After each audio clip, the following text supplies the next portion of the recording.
Hello everyone, thanks for following our YouTube channel. And I have to mention that after about 1 year, we're back with the part 2 of using TouchGFX on ESP32.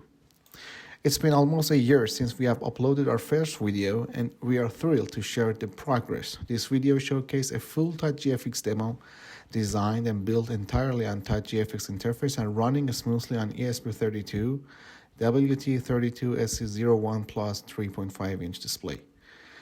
And right now you are about to see how it smoothly works on this device. This is the demo, and in the following next minutes you will understand how we created. As you can see, this is demo that based on the TouchGFX, and you can see how it's small. You can scroll between pages, and I'm going to show you even the detail is already implemented. Right now, this is the first page of the demo. You can see the gauge, how smoothly the gauge are changing.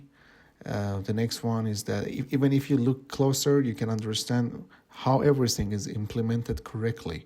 From the zooming, the icons, everything is, and all details are now working properly.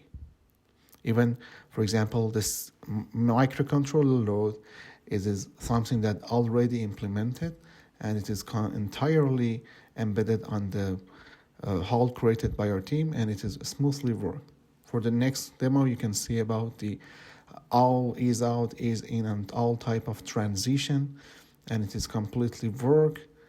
As you can see, it is based on the ESP32 hardware. It is not STM hardware, it is ESP32 hardware, and this is easily work on it.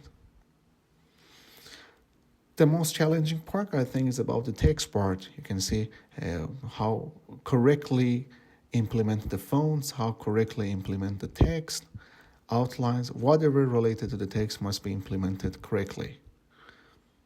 So it is make easy for you to make multilingual apps for your embedded hardware.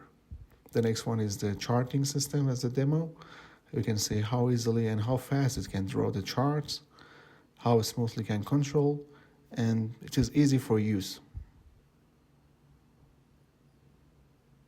In here you can change the chart structure to disable and enable what type feature of the chart you want to display. So let's see in the next how we are going to do. This is the demo that you are going to create on the TouchGFX. These are the component pages. You can see all component pages in here.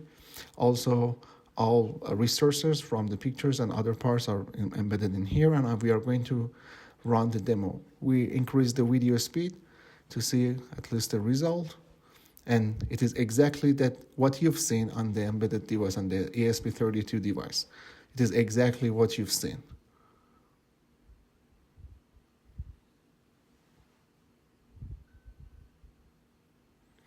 So what we've done in here is that we make the process more easier than part 1. So it is easy for you to just set up your VS Code project, and when you build the project on the TouchGFX interface designer, you just need to copy few files into your project, and in the next step you will see how it's worked. Now the demo is going to be finished, and after that you see the project structure. Now here is our project. Now this is our VS Code template project, and all you need to do is that to copy the generated files, GUI folder, and the generated files on the TouchGFX project into your project folder. As you can see, we increase the video speed, and it is easily, now you can copy it, and after that, run the build the project. This is the thing that we have provided, and during the last year, we improved it. So all features are now completely implemented, and it is not only for ESP32. You can do it for all other microcontroller that have enough speed and enough RAM for doing some graphic parts. So in this case, you are going to handle and use TouchGFX for almost all microcontrollers. So it is going to be easily, and right now, as you can see, it's going to compile the whole project. and all is done. We really appreciate you for watching our video. If you like and if you want to support us, we're really glad if you subscribe our channel and like our video.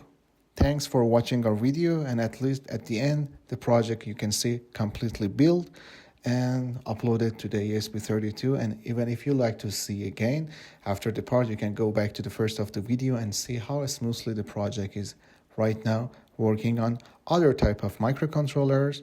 It is not STM, it is ESP32, and as I said again, it can be worked on all other type of microcontrollers too.